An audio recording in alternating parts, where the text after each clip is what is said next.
Hi, my name is Carolyn Duncan. I'm an attorney with Duncan Legal in Centennial, Colorado. I practice family law in Arapahoe, Douglas, Denver, and Jefferson County.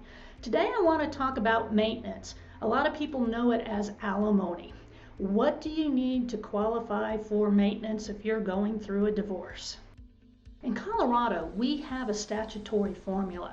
We look at the gross income of both parties. We also look at the years of the marriage, the education, employment history, whether there are any health issues, the age of the parties, and all of these things to determine what is your lifestyle and are you a candidate to receive maintenance. So once we look at all the factors and we look at the gross income and the length of the marriage, that's a very important factor.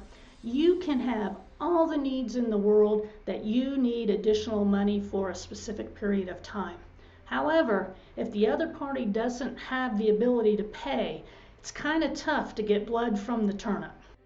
What makes the maintenance law even more difficult is it's considered new as far as laws go.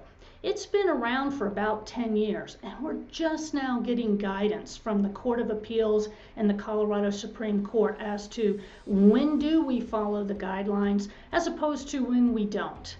Maintenance is very complex. Give Duncan Legal a call today.